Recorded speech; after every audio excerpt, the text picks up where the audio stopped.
Meeting number 4 of the House of Commons Standing Committee on Government Operations and Estimates, known far and wide, of course, as the mighty OGGO, the only committee that matters.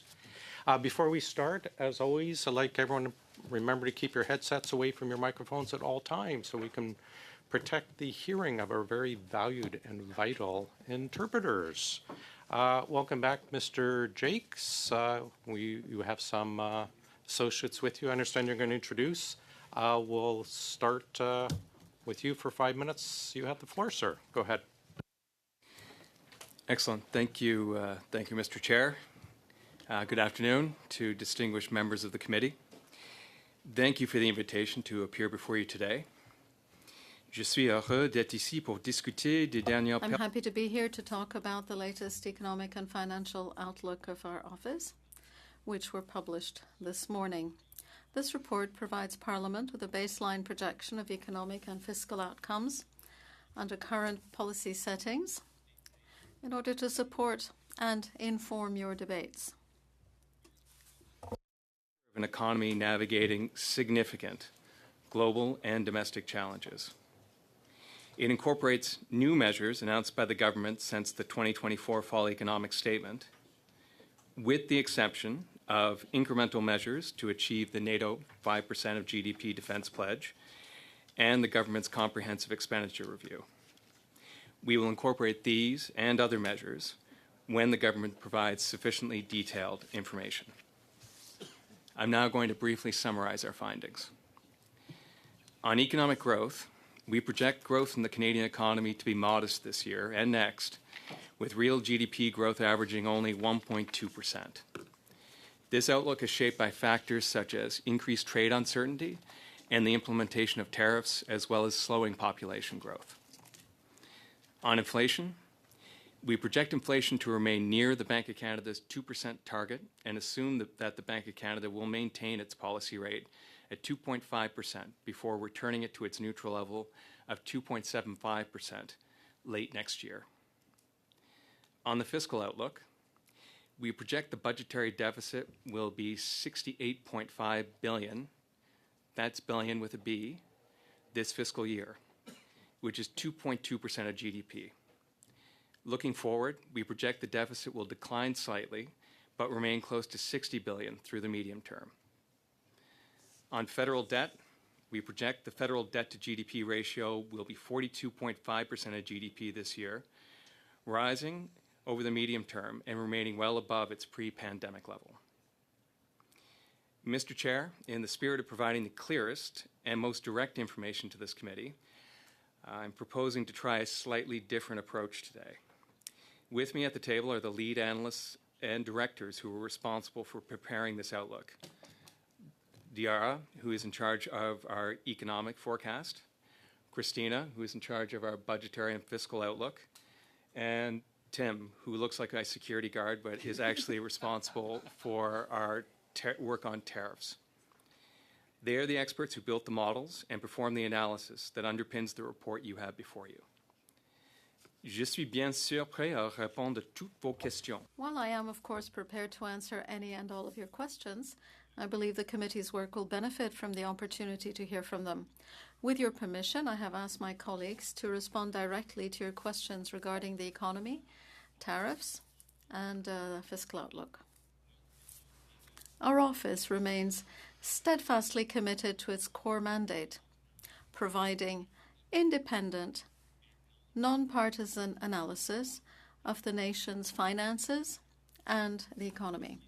Thank you for your time. We are now happy to answer your questions. Thank you very much, Mr. Jakes. We'll start with Mrs. Block for 6 minutes, please. Thank you very much, Chair, and thank you to you, Mr. Jakes, and your colleagues for joining us here again today. It's good to see you in just one short week since your previous appearance. I do appreciate the report that you tabled and look forward to the answers that you and your team are going to provide today. In Figure 1 of your report, you no longer predict the debt to GDP ratio improving. In fact, it would appear that what was once a fiscal anchor has now been abandoned by this Prime Minister and his government. As your report indicates, the debt to GDP increasing to a clearly alarming rate of 42.5%. So my questions are these. Is this sustainable? At what point does it hit a critical point? And should Canadians be concerned?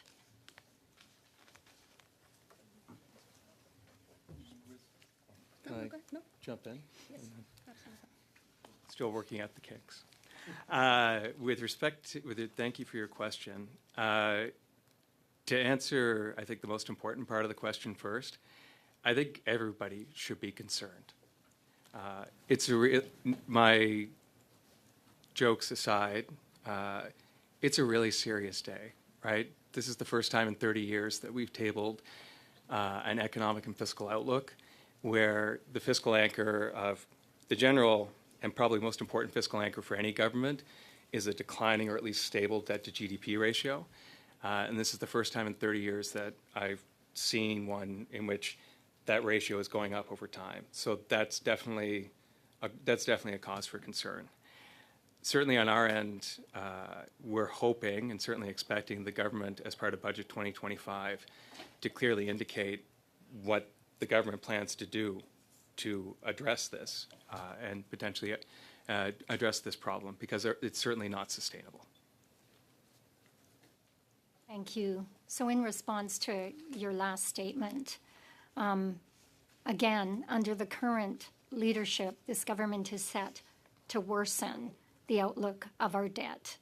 Have you had any indication that it is going to change course? The government has indicated that they're planning on tabling a budget on November 4th. I think certainly looking at the public statements of the Prime Minister and Minister of Finance, these numbers probably, I don't think they come as a surprise to them. Some of the language that the Prime Minister has certainly used has been very strong with respect to the economic and fiscal challenges that are facing the country right now. And again, we look forward to seeing the government's plan to manage or address the challenges that Canada faces. As the Parliamentary Budget Office, and as we discussed last week, our job is to set the table for parliamentarians, to present numbers to them. So as parliamentarians, you're well prepared to engage in thoughtful and meaningful discussion regarding how this projection hopefully will not come to pass. Thank you. In your opening statements, you spoke to the fact that this outlook does not include incremental measures to achieve the North Atlantic Treaty Organization, or in other words, our commitments to NATO. And I'm wondering if you would be able to comment on what other spending that may have been included in the Liberal platform is not included in your numbers. Thank you for your question. The last time that I've looked, there's about 20 billion or so in spending that has not yet been included in our outlook from the Liberal platforms, if it does come to pass. So we will see on November 4th what they will announce and what they don't announce, but roughly that is what's not included in our outlook right now. Thank you. So last week we talked about the government looking to change the rules for accounting and splitting out capital and operating, and how they may choose to define those things. And I can't find a rationale from the government on why they would overturn a long history of accounting practice with the budget. Can you explain why the Liberals are separating the capital and operating budgets? And why can't they demonstrate progress in the economy without making these changes? I would note that the government up to this point has indicated that they're planning on maintaining the existing presentation of data, so the traditional measures of debt and deficit that you see in the public accounts that everyone is used to, in addition to presenting this new framework of splitting the operating and capital budgets, or like day-to-day spending plus some sort of investment. It's an approach that happens in other jurisdictions. To the best of my knowledge, pretty much every Canadian province has an operating budget, a standard budget, plus an investment budget. As we discussed last week, the City of Toronto does the same thing. To the extent that it can be additive and helps parliamentarians understand that potentially more money needs to be borrowed over the short term in order to make investments to transition to longer-term sustainable economic growth, potentially at a higher level, that it could potentially be useful. Going back to the point Sorry, I that have to cut you off there. We're past our time, but perhaps we can get back to it next round. Ms. Suds, please, for 6 minutes, please. Terrific. Thank you very much, and thank you for being with us here again.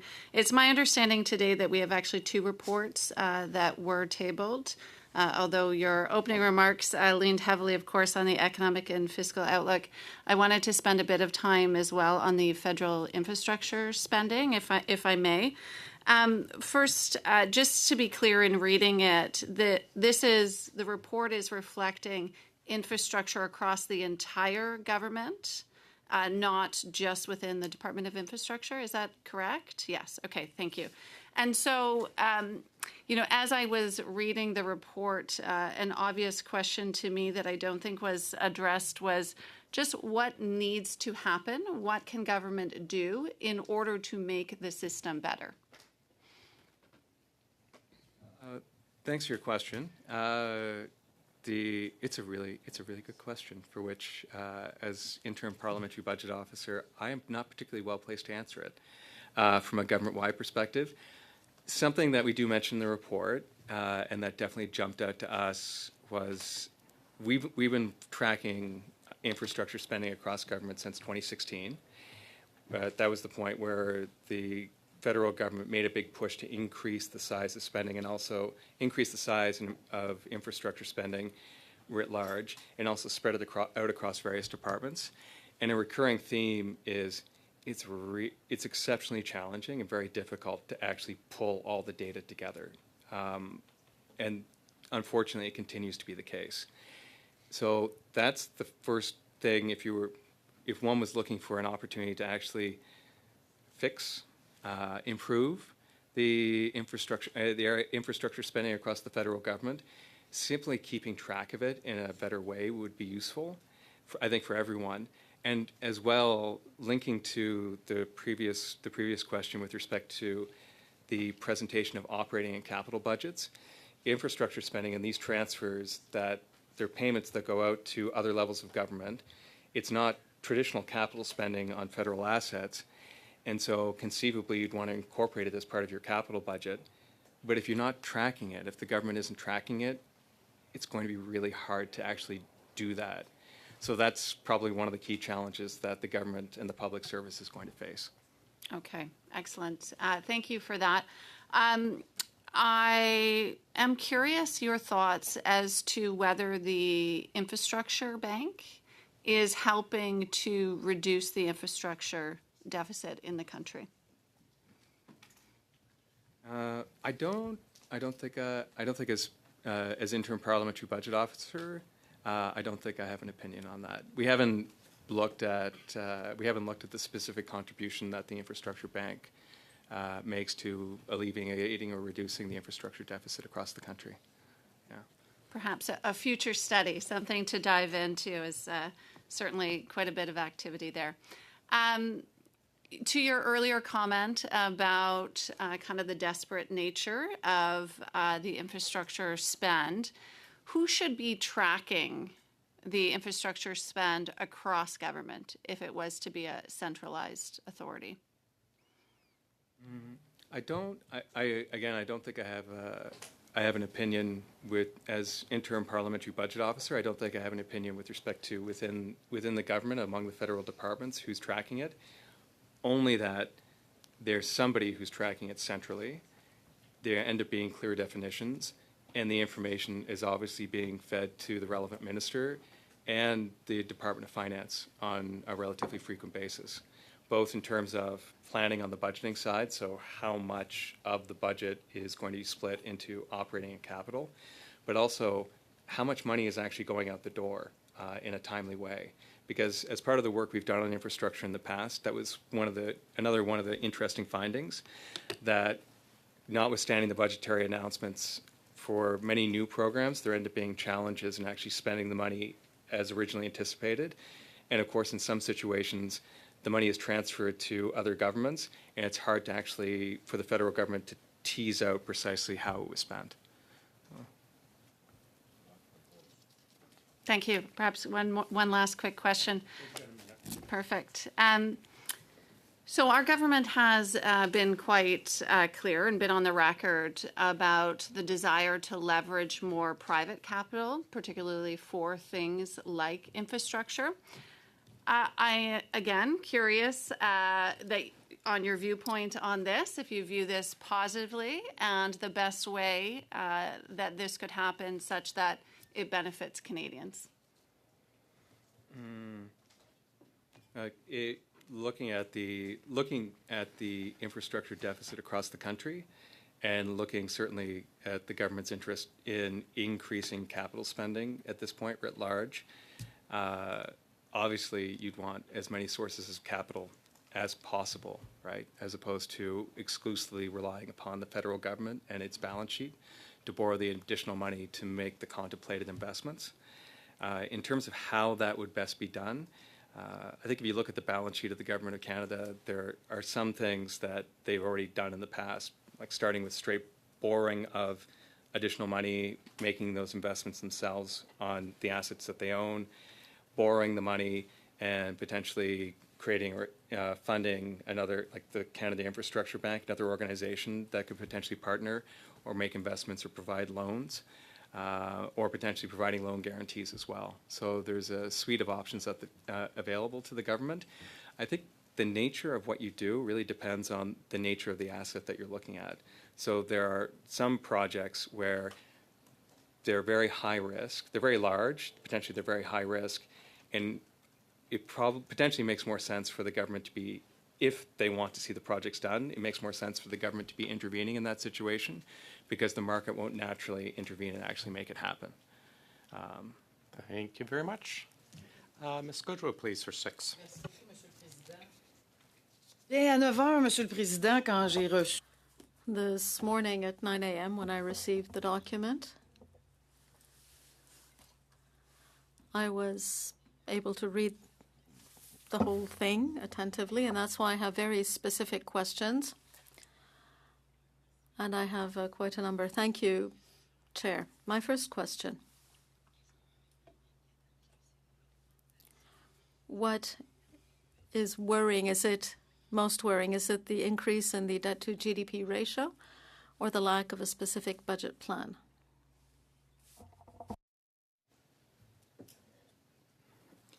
Pour moi, je pense que In my view, it's the increase in the debt to GDP ratio. On November 4th, there will be a plan, according to the Government of Canada. But in all honesty, it was clear even before we published our figures that there's a tremendous challenge in Canada, but seeing the figures and the increase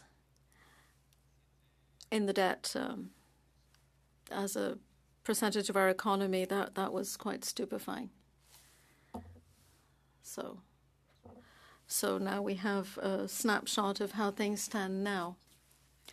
The Prime Minister was sold to us as an international banker, but do you believe that he is being sufficiently serious about the economic and budgetary situation? I'm not a psychologist.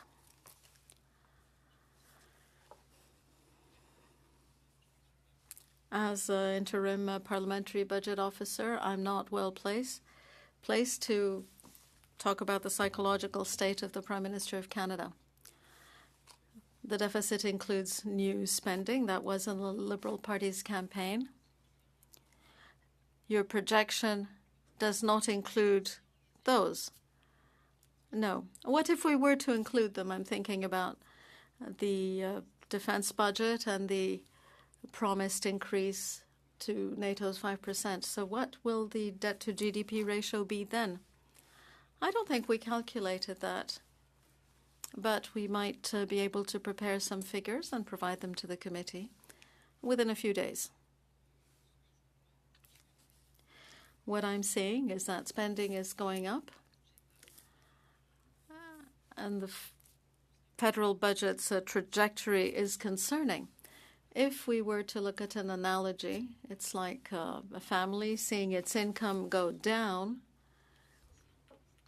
but that family isn't adjusting its spending accordingly. Yes, that's a good analogy, I believe. We're waiting to see the budget on November 4th. So if we look at the next decade, if public finances were not restructured, if there was no plan for that, what would the consequences be for Canada? Well, I think we have used the word significant, major in our report. Not enviable in the long term, not sustainable in the long term. That's what's shocking. And this is why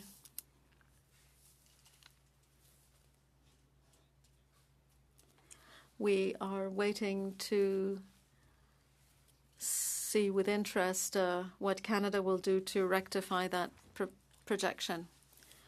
Well, the IMF talks about 3 very clear budget rules.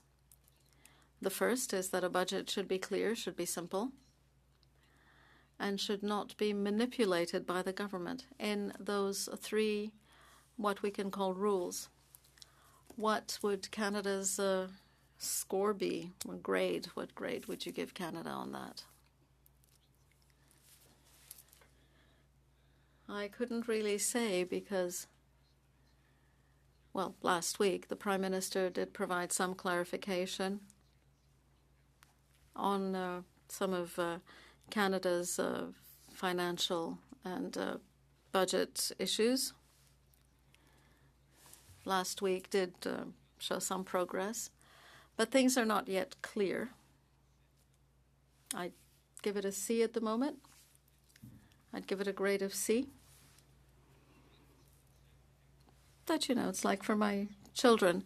It's a C for now, but there will be chances to bring that grade up in the coming weeks and months. For my next question, I'd like to know what the medium-term consequences on taxpayers might be, given how things stand. I'll come back to this. My time is up. Thank you. See, I'm keeping to my time. 25 seconds. Right. So what would those repercussions be? Clearly, revenue will have to go up. And perhaps at the same time, spending will have to go down. The current numbers aren't sustainable. And I imagine that people at the Department of Finance are well aware of that. So I believe the November 4th budget will show that changes are to come. Thank you. Thank you. 5-minute rounds. As is custom, we've let the first rounds always run a bit longer for a more wholesome answer. But going forward, if everyone could just keep an eye on the clock. Mr. Patzer, 5 minutes, please. Thank you very much, Mr. Chair, and thank you, everybody, for being here today. I do think it's important to take a look at Table 2 here, and for people back home, as of 2024-25, the public debt charges is $53.6 billion, and that projection is going to increase in 2030 to $82.4 billion. Is that sustainable?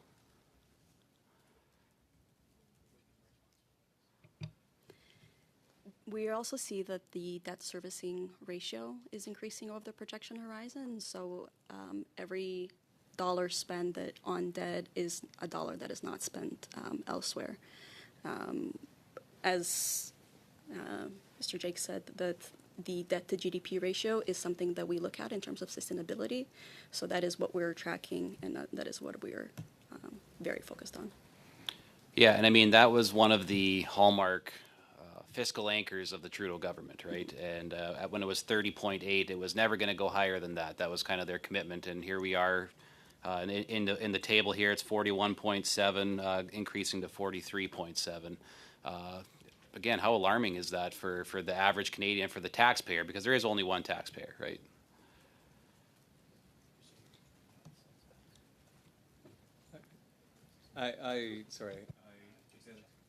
I'll hazard a response. It should be very alarming, right? These are, I don't know, I think I used the words in French, and which the translators probably got really well, like stupefying, shocking, right? This is not, like, it's not a funny fiscal outlook. It's a really serious fiscal outlook. And we don't lightly use the word unsustainable, right? Unsustainable means you don't have the option of saying, maybe I'll wait a couple of years, I'll see how things go. It means if you don't change, this is done, right? So it's very serious. And I think, as anyone who's managed a household budget knows, if you sit down at the end of the month and you don't have enough money to pay your bills, and it happens month after month after month, you know that something's going to break. Kind of along that, you look at the federal debt number in that table number 2, 24-25, it's $1,281 billion, and in 2030 it's up to $1,655 billion. What impact does that have on the Canadian economy and for businesses, for taxpayers, for the people who are supposed to be the ones generating the wealth? But when we see the government is in debt, $1,655 billion in the year 2030, what impact does that have? Well, currently the economy is, that's definitely a big, I guess, one of the big drivers of what's currently happening in the economy, but there's also heightened uncertainty related to trade policies. But if we look at the federal government debt, maybe Christina will be a bit more better place to elaborate. But I would have to say that something to keep in mind is that a great portion of the federal debt is domestically emitted, so it is Canadian banks receiving profit from that debt, and there are various levels or various participants of the financial markets who are involved in that debt market. So it's not necessarily foreign actors who are holding that debt, but it's just important to keep in mind that some domestic actors are also benefiting from that. Right. So when we look at what happened with tariffs, for example, the Prime Minister said he's going to collect $20 billion in tariffs. And in your report, it says there's only $8 billion. This morning, CBC wrote an article that the Prime Minister quietly removed even more tariffs than what he initially said. So again, we're over $12 billion. There's a $12 billion shortfall here, and we don't really see a path forward in that situation. What impact is that going to have for Canadians? In terms of the amounts that the government is collecting from the countermeasures, the government has also announced as many measures as we have assumed that it collected. So as you've mentioned in our report, we've noted that it could collect $8 billion in the 3-year span, but it has also announced a lot of support measures to other industries. I have to cut you off there because it's past our time. Ms. Rochefort, please, for 5 minutes. Okay, thank you. And I was delighted to read in your federal infrastructure spending report that you mentioned that the objective of your work is to improve the quality of parliamentary debates and promote greater budgetary transparency and accountability. So I agree as well. So that said, I am concerned that when you appeared before OGGO last week and you answered a number of questions from all parties, that the next day during question period, the only comments that were made came from a single point of view and did not reflect your comments. I remember hearing you speak about rupture with the United States and, that we're facing a different world from an economic perspective. And so how can we therefore guarantee that your comments today will contribute to improving the quality of parliamentary debate, which is the objective? So that's my first question. It's a really good question. It's a really good question. I would say on a lot of there's onus on us as an organization, and there's onus on parliamentarians. I'd say the onus on us as an organization is to ensure today's report, it has about 2,500 words in it, in either official language, is to ensure that the words are very carefully chosen, to ensure that to the greatest extent possible they can't easily be taken out of context. The other change that we're making in the office, and you see part of it today, being joined by colleagues and the technical experts, is trying to reinforce the technical grounding and the numbers into the presentation to the committee. So trying to take away some of the words and inject some more facts and numbers. The last change that we're making on our side, some parliamentarians may be aware that for the first time ever, we introduced actually a media blackout in the office when the report was released at 9 o'clock this morning. And that was very deliberate because of the invitation from the Government Operations Committee. We wanted to try something very different where we released the report. We had many meetings with parliamentarians to provide briefings and background on the report. And our first on-the-record testimony was here. And the hope was that our words would be going to you first, so parliamentarians would have a very clear sense of what we're saying and how we're presenting the work. In terms of having the next step of having parliamentarians potentially more represent the work in a more balanced way, I don't have a good answer for that. But if you figure it out, let me know, and I'm happy to help you implement it. Well, I do agree 100% with your comments that words do matter. So thank you for saying that. Second question, I was just wondering your report on economic and the fiscal outlook, wondering how long it took your office to prepare such a report. So in terms of duration, the work started about at the end of August. I'd say it usually takes about around midpoint of August till around now. We have a team in place. It's a tremendous amount of work, but we have a really great team in place who have years of experience at this point, so we can turn things around relatively quickly. Thank you for that. And just wondering, to do justice to your report, and as my colleague MP Gaudreau mentioned, do you think it's fair that we as parliamentarians only receive a few hours to review such a comprehensive report? Does it do justice to your work?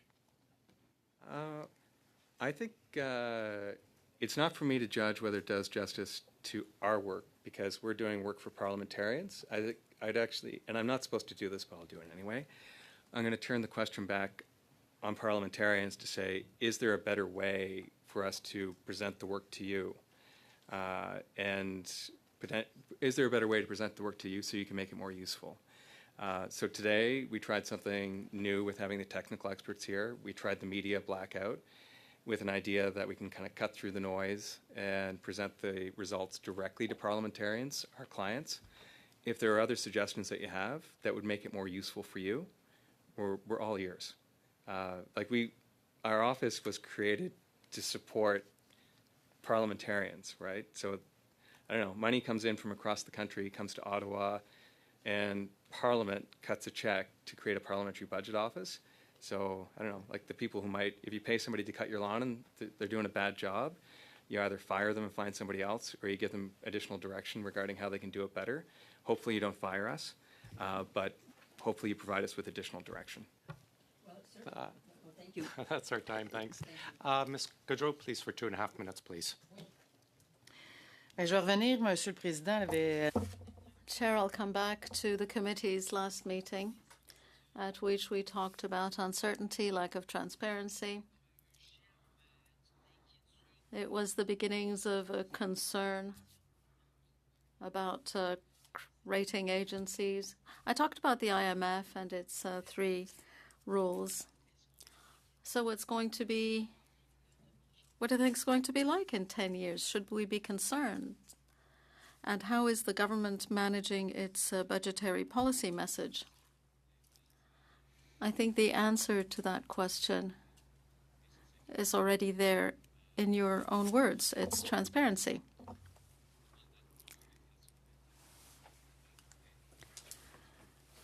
We advocate for more transparency. That's what we want to see, more transparency about the budget, about the financial plan, about the government's economic plan. That's the first stage, or the first step, I should say, in reducing uncertainty. For the rating agencies and for all Canadians. There's always some difficulty when there are shocking news, but when news are shocking, having a plan is one way of assuaging concerns. Thank you.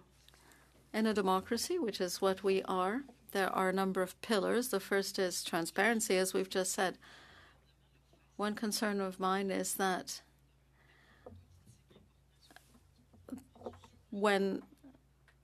the government is debating Canadian public policy on the basis of U.S. policy and is basically leaving aside sound management because the end justifies the means.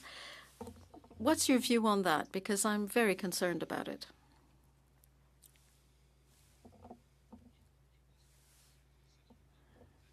I think that is a valid point. And I hope people working in the Department of Finance are working hard to ensure that with the coming changes, everyone who might be affected by these major changes will be supported.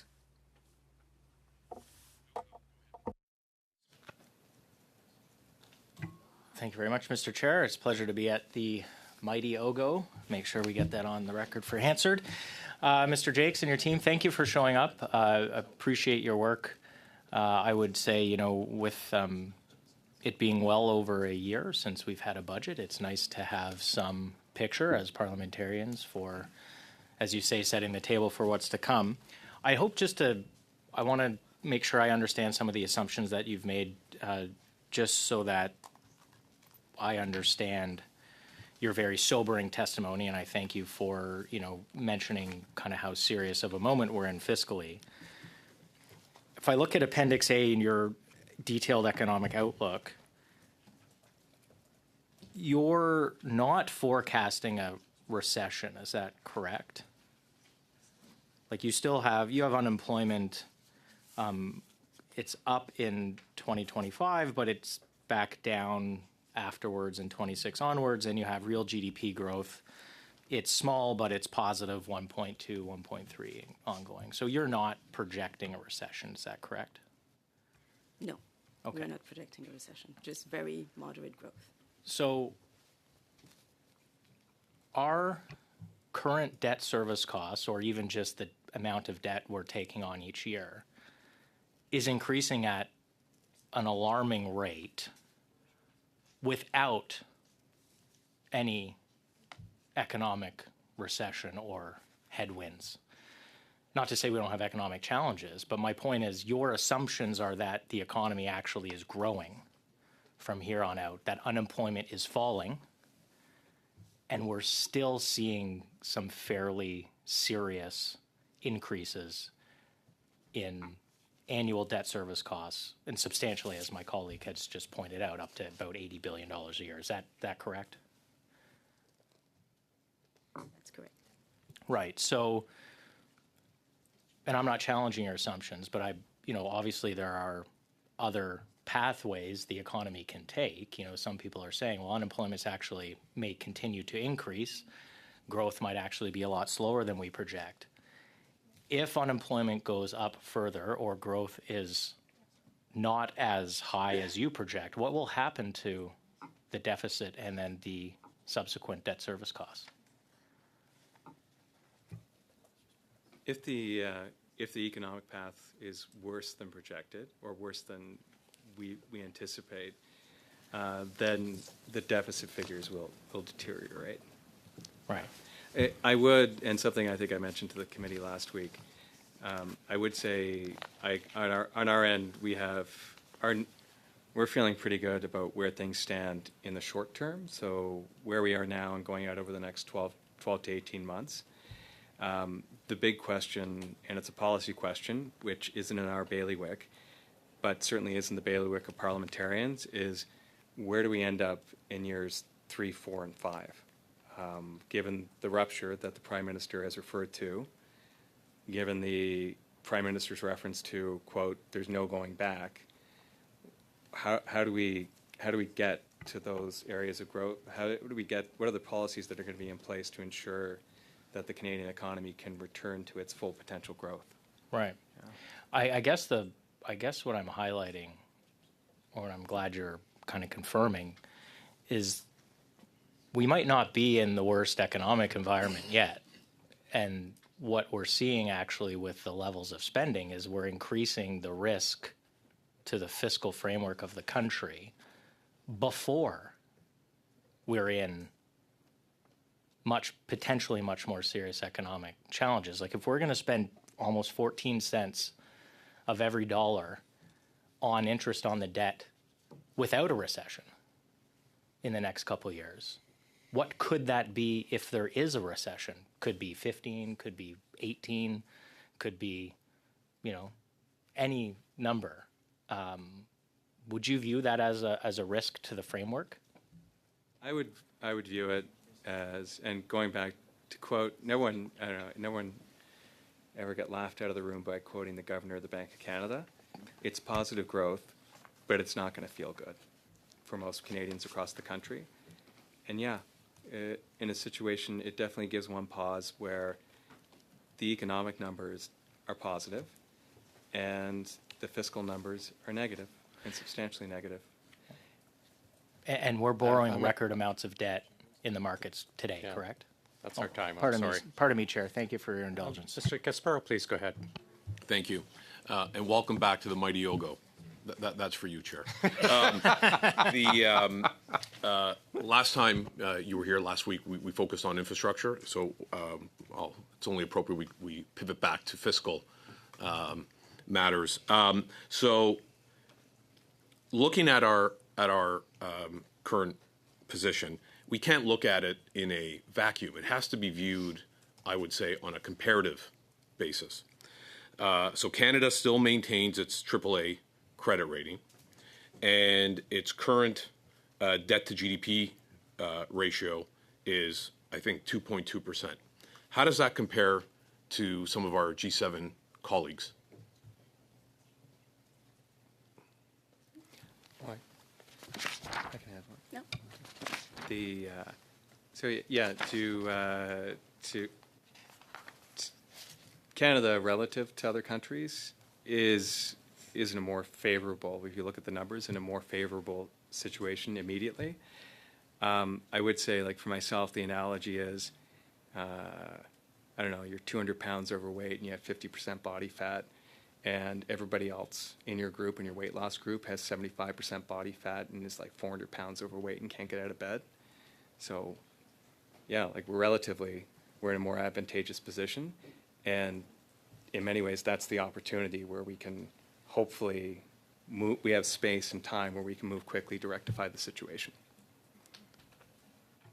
So is that a reflection of the current global economic environment? Yeah, very much so. The member referred to the work of the International Monetary Fund. and a lot of what the International Monetary Fund has been publishing recently on the fiscal side is advice to all countries to reduce deficits, reduce debt, and batten down the hatches and prepare yourself to make some tough decisions. So it certainly isn't advice to Canada. All other countries, and as I mentioned last week, there are some countries looking at France and looking at the UK where their financial markets are certainly rockier than ours right now, certainly in terms of debt issuance. So relatively speaking, we're in a more favorable position. It, at the same time, doesn't obviate the fact that the path that we're on right now isn't sustainable.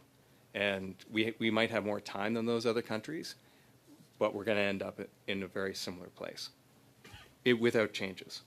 Right. How much time do I have, Chair?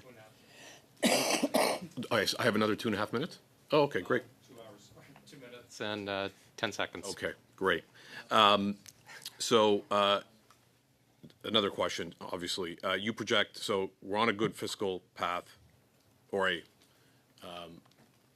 we're on a better fiscal path than some of our G7 colleagues, and you project our deficit staying under 2% of GDP and debt holding near the low 40% range. Would you agree that these kinds of thresholds are really, in practice, fiscal anchors that signal some discipline? I would go back to one of the comments I made at the outset that like the most important word in the release this morning was unsustainable. We don't know. We didn't choose it carelessly. I've been in the office for 17 years. I was working in the federal government putting together budgets for 10 years prior to that. You got to be you choose these words with prudence and care. And certainly we don't want to be alarmist. And at the same time, the current path we're on in terms of federal debt as a share of the economy is unsustainable.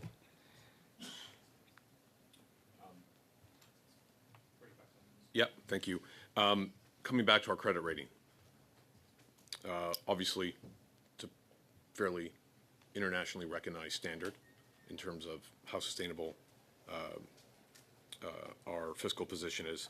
How does that compare to some of our G7 colleagues?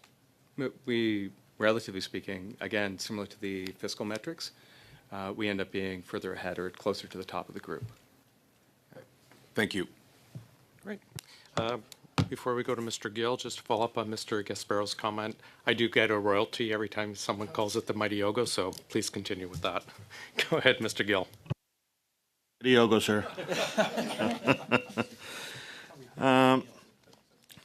Thanks for being here, everybody. If trade tensions and tariffs continue, how much worse could things get for Canadian businesses, jobs, and prices?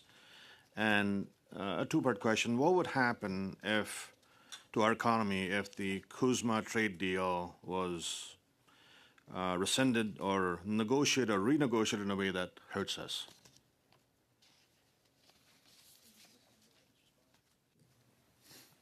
Yeah, I can take that. So we didn't do a specific scenario, like a downside scenario regarding the renegotiation of CUSMA. But one thing that's important to point out is that our baseline assumption regarding tariffs is that things will improve from current levels with respect to trading conditions with the United States, although we do expect that they will remain less favorable than in the past, but things will improve. So if things don't improve, then I think that would be a direct negative impact on our economic outlook. Thanks. On what basis are you painting that picture to say it'll possibly improve? It can possibly go down as well. Our assumption is based on, I think, the stated policy intentions and what we've observed over the past 3 months, and it is a very volatile environment that changes day by day, and some of these assumptions regarding tariffs and sectors are moving targets, but at least it appears from Canada's perspective, the intention is not to have these countermeasures in place permanently or as a part of fiscal policy. We are seeing from the United States deals are being struck depending on, I guess, various levels of favorability depending on which country, but Ultimately, as an office, we do have to make a baseline projection, and we do a point estimate for our economic and fiscal outlook, and that does require an assumption that we're constantly updating. This one we did think was reasonable, particularly in the context of CUSMA being potentially up for negotiation next year. Okay.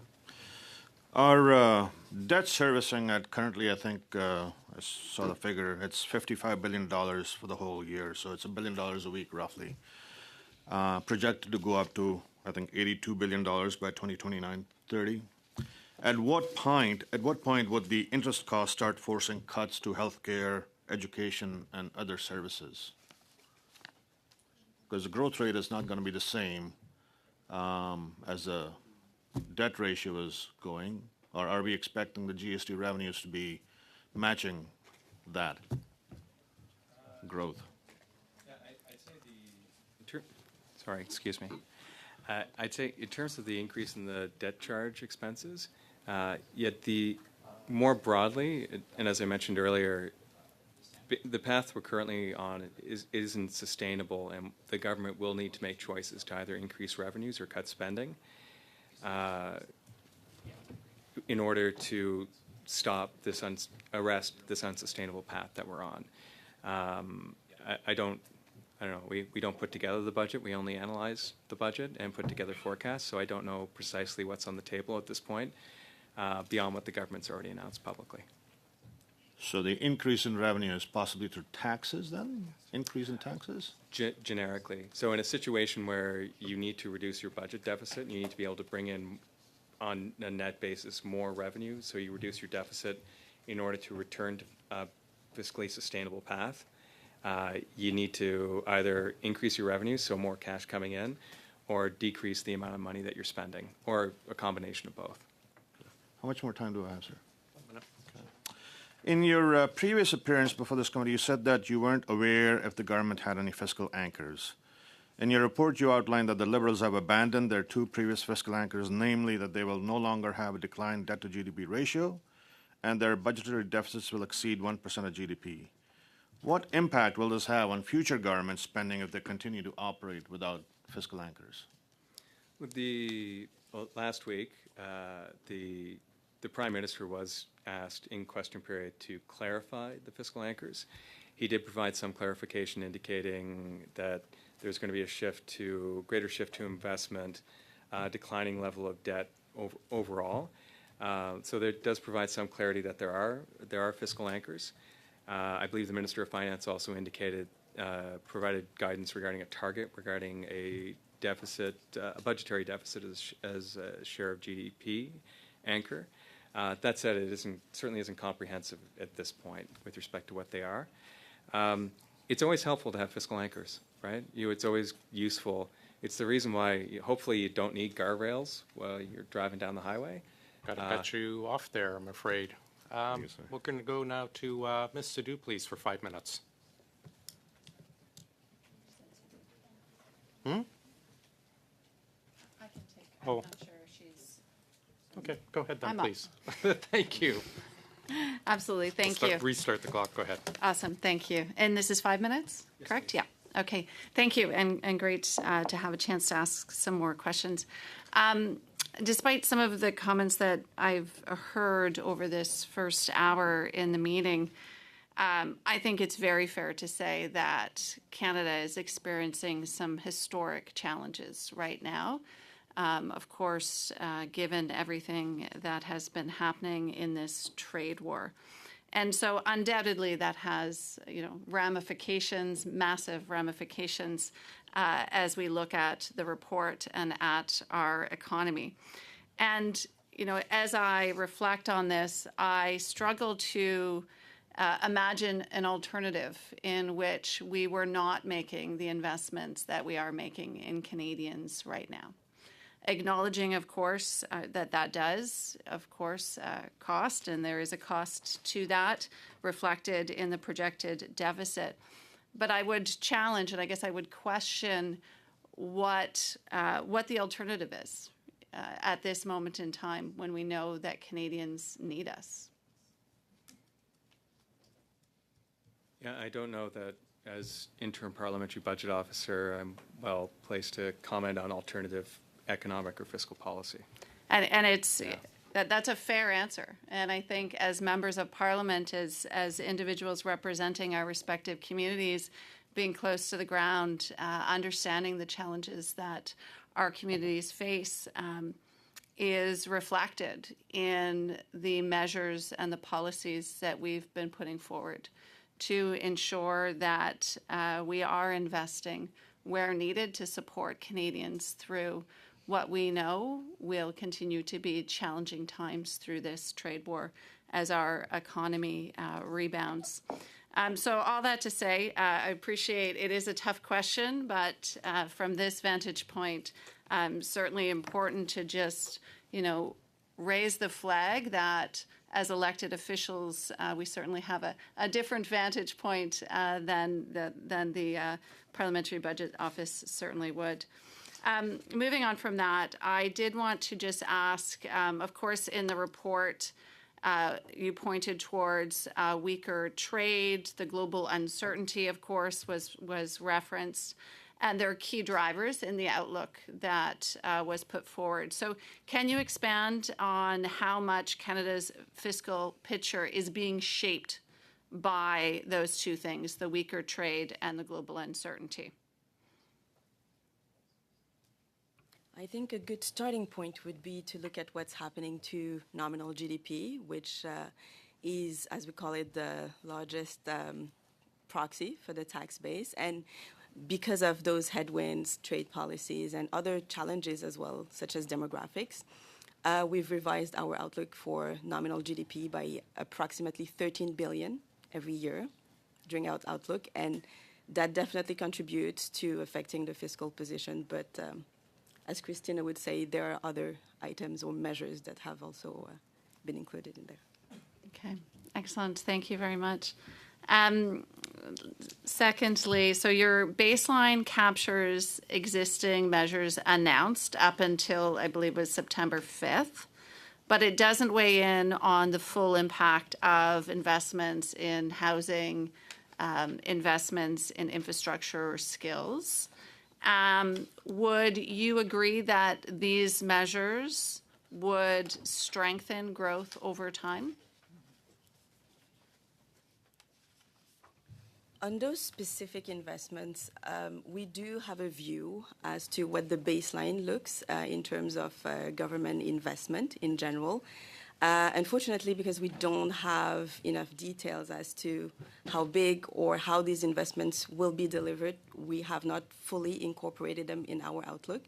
But we do know, depending on the delivery mechanism, an investment might have more or less different impact on the economy. For example, business investment has a different multiplier than transfers to households, for example. So it just depends on how the delivery is being done.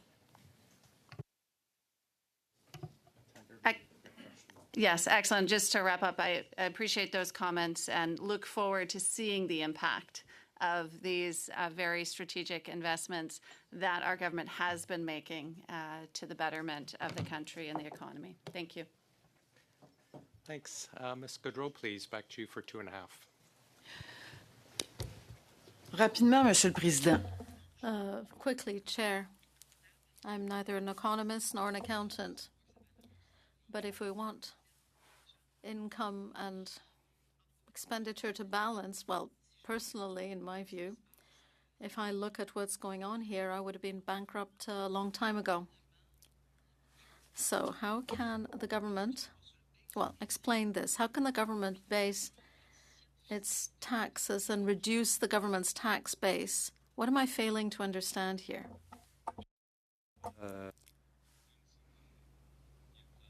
We are not really well placed to explain the Canadian government's policy decisions. I'm the interim parliamentary budget officer. I don't comment on policy. But I can ask you whether this is responsible.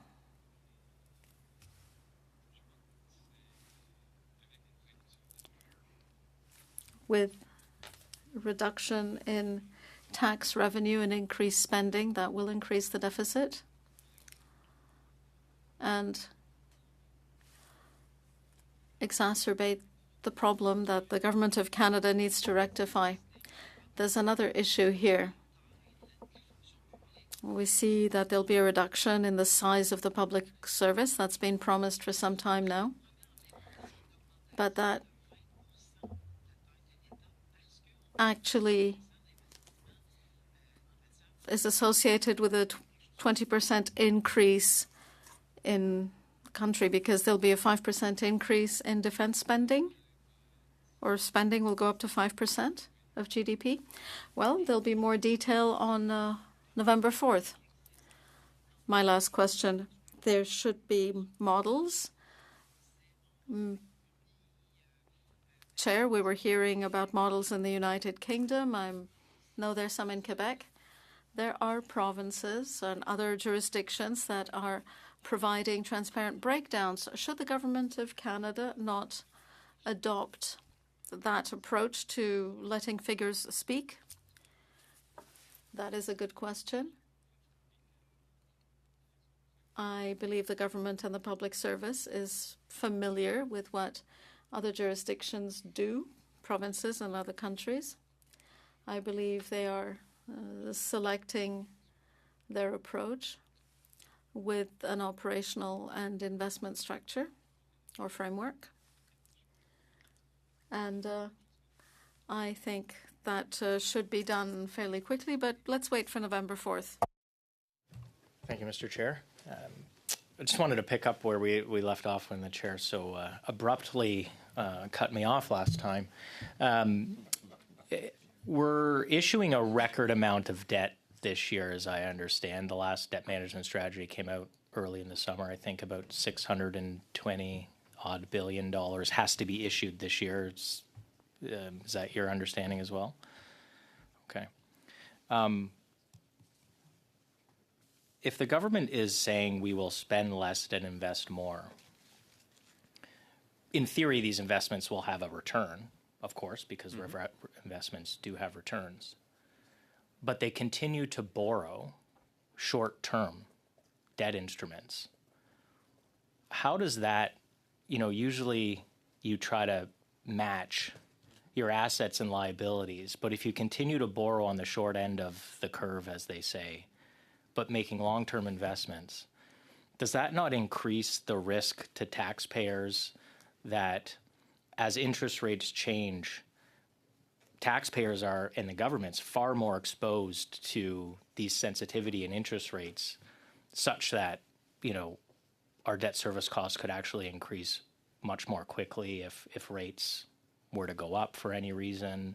I'll note the rates were dropped recently, but the 5-year yield actually increased after the Bank of Canada increased its rates. Is that your understanding as well? We should be looking at the matching of assets and liabilities? I think duration matching is a pretty fundamental principle of borrowing and investment to make sure that you're not exposed to fluctuations in the financial market, and you need to come up with cash when in fact you can't, because the money's tied up in longer term assets. Right. Or it's an admission that actually what you're doing is just borrowing to do the operations of government. You don't have to answer that. I'll just leave that there. I read a report earlier this year from the IMF that referenced for every dollar that was spent on interest on the debt, there was a somewhat reduction in spending on social services. Are you aware of that report that came out in the spring, I think? Is that report that you're familiar with? Yeah, I'm the report. Actually, I think I read the report. I forget it was several months ago, and I read a lot. I forget the precise numbers, but I am familiar with it. But the underlying principle associated with a lot of the basic macroeconomic models is a dollar that the higher your debt and the greater your debt interest costs, it ends up eating up spending in other areas, whether it be social programming or investment or so what have you. Right. So when you say, when you use the word unsustainable, is that also what you're getting at? That the level of debt that we have and the burden of the service costs of that debt is unsustainable, such that a consequence would be a reduction in social service spending. A reduction in spending. Again, we don't do policy. Sure.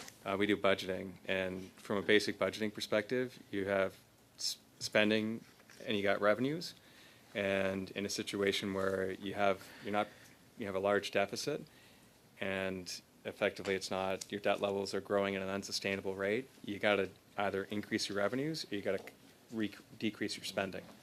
Right. And so when there were questions asked about increasing debt and deficits 5 and 6 years ago, or saying, after the new administration took over and said they were running some small deficits, debt service costs were about, I think, 7 or 8 cents on the dollar. You're now projecting that goes to 14 cents on the dollar. Some people were laughed out of the room for asking questions about why we should be concerned about this, but here we are. And again, that's before we have any serious economic downturns or even a recession. So would you say that, so spending is at risk as debt service costs continue to increase? Is that a fair? That would be conventional macroeconomic policy as practiced by the world. So are we close to where we were in the mid-90s? Maybe are we closer to where we were in the mid-90s than we were 10 years ago? The numbers in the mid-90s were far more alarming. This is with an increase now with the federal debt to GDP ratio forecast to increase. If we don't change things, we're going to end up there again. Thankfully. Thank you very much. Thank you, Mr. Chair. Ms. Rushworth, please, for 5. Thank you. I'd just like to go back to a previous report that you had published on Canada's Infrastructure Bank. In fact, in that report, you had highlighted the fact that regarding Canada's infrastructure deficit, you had said it's substantial, and I think you had a range, but it went up to $1 trillion was the amount. And I guess that is overall in our country. I mean, there's organizations, even at a municipal level, the Association of Municipalities of Ontario, they could talk about the infrastructure gap. And even yesterday in Alberta, the Association of Municipalities of Alberta talked about, being substantially underfunded when it comes to infrastructure. And so my question to you is, how can the federal government, in terms of transfer payments, how can the federal government better collaborate with provinces and municipalities to optimize, I guess, every dollar that is spent?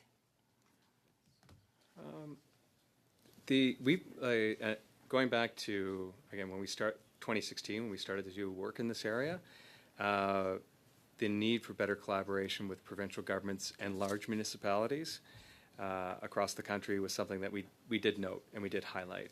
And in particular, some of the feedback I recall receiving from large municipalities across the country was, it's great that the Government of Canada has cut us a check, and there's already a 10-year capital plan in place, the contractors are lined up, and there isn't a plan to pay people to work between 10 o'clock at night and 6 o'clock in the morning because you have to pay them double time. So thank you for the money, and we'll just add it on to year 11 at this point. I think that working with the existing plans of municipalities and also provinces who are best placed to actually identify what are the most immediate priorities as opposed to exclusively making those decisions in Ottawa. I think that was one of the key findings that we had identified previously. The other one, and again, is really with respect to the construction industry and focused around the trades, because there's a bottleneck, right? So there's a lot of focus on infrastructure.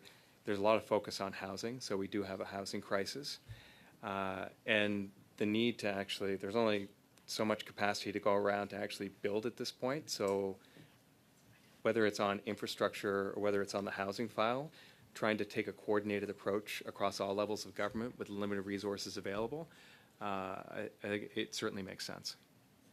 Do you feel there's room for reducing infrastructure spending at a municipal level? Oh, I would not be well placed to comment on that. I'm sorry. I noticed that that the Canadian Infrastructure Bank is included in the list of departments that account for most of the federal infrastructure spending. I was just wondering if you could describe the composition of transfers to the Canadian Infrastructure Bank. Are these committed funds, or are they basically? So, what is the status of those funds at this when we see them in the report? The majority of the funding for the Canada Infrastructure Bank is committed funding, so it's and notionally earmarked for something, whether it's in the early stages of negotiation or closer to actually a final project at this point. I think one of the findings that we made in the past with respect to the Canada Infrastructure Bank and other infrastructure projects is there can be a lot of uncertainty between the initial announcement and something kind of worked out at a high level, and actually shovels in the ground and getting the work done. But I don't know. I'm not an expert. I've never worked for a municipality on infrastructure projects. I think that's normal. Do you see the opportunity for more private capital aligned with those projects? I think you had referred to that in your study. Yeah, I think there's far more. Like when you look at the public capital versus the pools of private capital is much larger. So, and especially looking at the draw right now on the policy area of defense, which is probably not going to be funded, hopefully not funded by private capital, you're going to need to have the private sector come in and provide that type of support. If for no other reason, it will keep the borrowing costs or the investment costs relatively lower for the government. Thank you. We'll now go to Ms. Scabina for 5 minutes. Welcome to OGGO. Go ahead. Thank you. In your report, you lowered your economic growth assumptions for this year and next year. Could you speak to what degree does this weaker growth amplify the risk of structural deficits and large deficits that we're seeing right now? Thank you for your question. So I guess the area where it has the biggest impact is nominal GDP, which is used as an approximation for the tax base of the federal government. And we've revised our outlook for nominal GDP by approximately 13 billion annually between 2025 and 2030, and that's the main impact. And in the report, we see about $115 billion in new spending. But considering that we have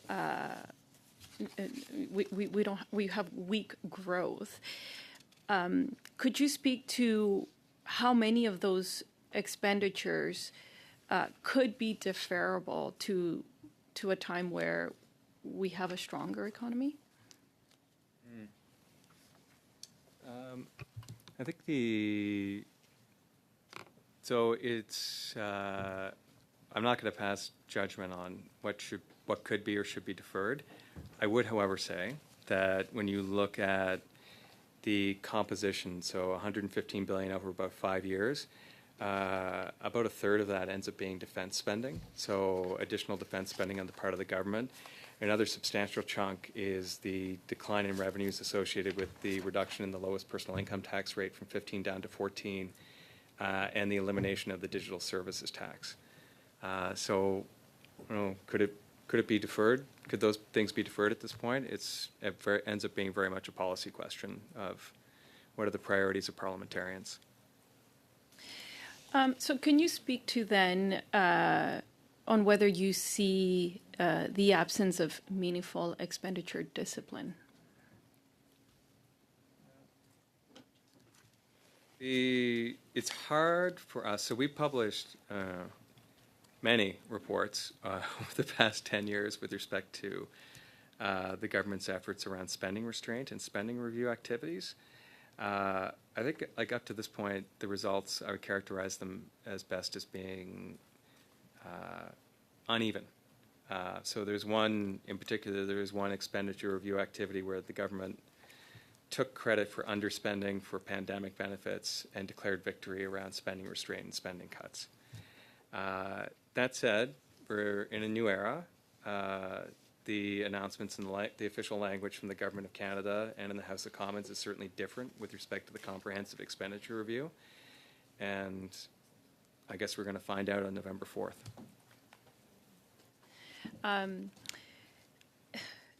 So you've expressed your doubts on whether the government still has credible fiscal anchors. In your view, what would you count today as a credible fiscal anchor for Canada, and how far is the government from meeting it? I think the most important fiscal anchor, which the Prime Minister I think indirectly touched on in question period last week, is the debt to GDP ratio. So simply the amount of money that's coming into the federal government and our ability to sustain debt levels. And right now, based upon the status quo forecast and the announcements made to date, with plans, we're not on track. The government will not be on track to actually achieve that fiscal anchor. That said, all of us are still waiting for the government to come up with a plan to, well, one, to officially announce their fiscal anchors, as opposed to providing an overview in QP, and also a plan to ensure that they actually are how they're going to actually respect those fiscal anchors. And what do you think are the consequences of Canada not having credible anchors in terms of investor confidence, borrowing costs, credit ratings, et cetera? So the reason why somebody has fiscal anchors is it increases the certainty and the clarity that you're more likely to achieve your objectives, and you're more likely to be able to manage your finances and your budget in an effective way. And the absence of that obviously increases uncertainty. So the lack of transparency in that front results in a situation where, I don't know, you can imagine if you're going into a bank, you want to start a small business, and you're asking them for a couple of $100,000, and they say, well, where's your plan? And you're like, oh, I don't have a plan, but I have a really good idea. Well, do you have any assets? I have to cut you off there. We're past our time. Mr. Gasparo, please, for 5. Great, thank you. This is going to be a bit of a playback from last week, where we talk about the difference between operating spending and capital investment. And a capital investment is an investment in our country. And would you agree that when we are investing in infrastructure, it achieves several objectives? The first is it increases productivity. Second is it increases employment. Third, it dampens inflation. And fourth, it attracts private capital into our country. Would you agree that those 4 pillars are absolutely critical in a modern economy? I would agree if it's done effectively. And yeah, I would agree with all those 4. I would say for myself, it's the analogy of you drop $100,000 on your house for a renovation. If you expand the footprint of your house and you have additional space, potentially you can resell it and get the $100,000 back. If you drop $100,000 in a luxury kitchen with a boutique pasta maker, potentially you're not going to get the money back. So, of course, the devil's in the details of what you're actually investing in. But otherwise, yeah, in theory, I don't think you're going to find an economist anywhere in the country, or a conventional economist anywhere in the country or around the world, who's going to disagree with you.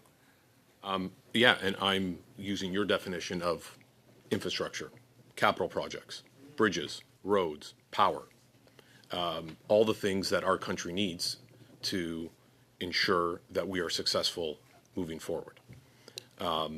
So, for example, your estimate is that we are going to spend $159 billion in infrastructure over the next 4 years, not accounting for the NATO 5% spending, as you rightly put out.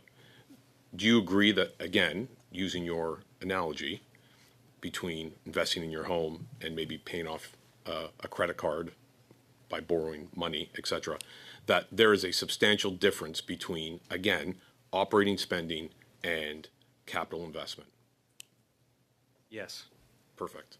I just want to make sure we're back on the record on that, because there seems to be still some confusion, I think, from some members of the committee that spending a dollar is different than investing a dollar. My question is, do you think we're spending enough on infrastructure?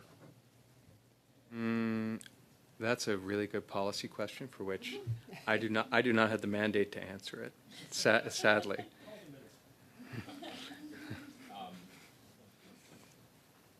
Okay, so do you, in your analysis, obviously you spend a great deal of time looking at our projections moving forward. Do you think that our focus on infrastructure and some of these investments can set us up for success over the next 5 years, or let's just say over the long term? It needs to happen. The trick is going to be in the execution. So the mainstay of how the Canadian economy used to operate vis-a-vis our integration with the U.S. is gone. And so there is an obvious and pressing need to make additional investments so we can reorient our supply chains and have capacity in place to export to other countries. And also, I think, as the other member pointed out, provide supports. So if somebody loses their job in Hamilton and there are jobs available in Calgary and they need to be retrained and they need to move and their spouse needs to move and their kids need to go to a different school, that there are supports in place so that can happen as well. And if you're a business and you need to reorient your business plan, your small business with 25 or 30 employees, there's support to make sure that can happen. So, yeah. But the question, again, comes back to the execution. And when you look at the numbers today, when you look at the numbers that we presented today, it should reinforce to everybody both the seriousness of the situation and the urgency to make good choices very quickly. Right. And I'm afraid that's our time. oh, okay. We'll go to Ms. Gaudreau, please, for 2.5. Président. Mais c'est ju- Thank you, Chair. Now, that's the issue, isn't it? There are major decisions to be taken, and what we're seeing a flagrant lack of transparency. I'll come back to models. I did talk about Quebec's, but there's New Brunswick and I believe British Columbia. In the Maritimes, maybe Nova Scotia, which is setting up an operating and investment budget. How can that model or those models make it possible for us to have more transparency with what we're seeing? There are two aspects to transparency. First of all, there are types of investments that could give Canadians and Canada long-term benefits, and there's an advantage to clarity. And as I believe I said last week, if the Government of Canada has a plan for managing the budget with an operating side and an investment side, there will be much more transparency in explaining that to parliamentarians. And all data can be presented. I imagine that in the choices the government will have to make, there will be specific calculations on revenue and expenditure, because otherwise the country can't make ends meet. We talk about risk management. We talk about positions being unsustainable. When I hear we're in trouble, do you think people are aware of the economic situation we're in at the moment and of what's coming? I believe yes. Now I hope so. That is the primary responsibility of our organization: increase financial transparency for members of Parliament. And now it's up to you to explain it to Canadians in your riding. Thank you. Thank you for the work you're doing. And I hope we do have a very clear budget. Go block to block. Thank you very much, Chair. In Appendix C of your report, you have corporate income tax increasing year over year. In recent months, we have had reports of companies moving south of the border and billions of dollars of investment leaving Canada. Was that taken into account in your projections for the corporate income tax? Thank you for your question. We did take into account recent information, specifically from the Fiscal Monitor for corporate income taxes, as well as in our projection, we've incorporated the nominal GDP decline, which is our broadest tax base, into our corporate profits projection. You do see a decline in 25-26 compared to the level to 24-25, but what we are still observing is high corporate income taxes coming through the Fiscal Monitor. So perhaps that information that you're referencing is not yet reflected in the Fiscal Monitor. But we have taken into account a decline through the nominal GDP, just to be clear. Thank you. Are there any concerns that if the government continues on with its current policies, that businesses and investment will continue to leave Canada, leaving the government with less revenue overall?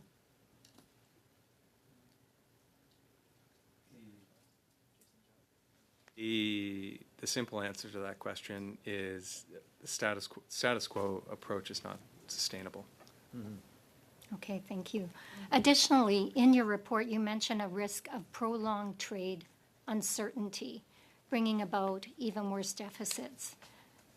Does your report also take into consideration the flow of capital leaving Canada during a prolonged trade dispute and how it will affect the ability for our economy to recover? Good question. So that's actually one of our downside, I guess, biggest downside risk. And as Jason says, if the current situation, status quo, is not sustainable.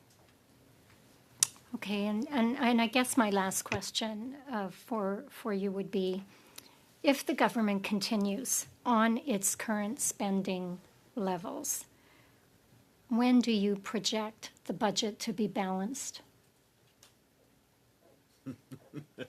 Is that a trick? Is that a trick question? If you have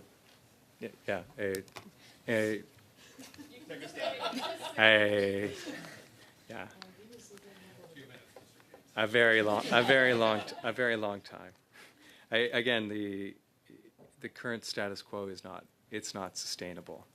Before, the more immediate pressure for the government, again, looking at the economic forecast, is where we're going to be in years 3, 4, and 5, and whether the investments that the government plans to make in the economy and capital and infrastructure and the supports they intend to provide to people to retrain and to move across new industries, whether those are effective and whether they're managed effectively. Yeah. So under the previous Prime Minister, we were told that budgets would balance themselves. Does it concern you that under this current Prime Minister, we don't even talk about balancing budgets? The bigger concern as the interim parliamentary budget officer, and given the mandate of our organization to promote fiscal transparency, the bigger concern for us is the current weakness or unevenness in fiscal transparency, because it leaves, notwithstanding our work, it definitely hinders the work of parliamentarians in doing theirs, because there are some very weighty policy decisions that are going to be need to be made in a minority parliament over the coming months very quickly. And the more information that is provided to parliamentarians regarding the current fiscal context, all parliamentarians, the easier, like our organization, the easier it will be for anyone to make decisions. More information shared more widely and a higher quality puts everybody further ahead. Thank you. Oh, sorry. We Please go ahead. thank you, Mr. Chair, and maybe two final questions, and I will just quote a few headlines. In fact, it was just a year ago that your predecessor, Monsieur Giroux, said that the federal government can spend $46 billion more a year and remain sustainable over the long term. And I think he used the year just about 2098. And he said every year until 2098 and remain fiscally sustainable. And so I was just wondering, in terms of maybe concluding comments, and I have one more headline after that, how does this discussion square with that, that comment from last year? A lot is, I worked on that report, I was responsible for it, and a lot has changed over 12 months. So I guess it would be fair to say that a lot can change within a year. Yes, and hopefully, Yes. Hopefully over the next 12 months, all the current problems we have go away. A positive And we're back to where we were parliamentary before. discussion can lead I to hope such so. changes. You're absolutely right. Thank you. I appreciate you very much saying that. I also wanted, well, on that note, really, I was delighted to read another headline that said that with our Prime Minister being in New York at the UN Assembly, they said that he's very popular. There's more than 700 requests that flooded in from foreign leaders, but many actually from CEOs and company representatives. And so as we talk about indicators of confidence in our country, does that in any way serve in any way as you evaluate the confidence that we have in our country?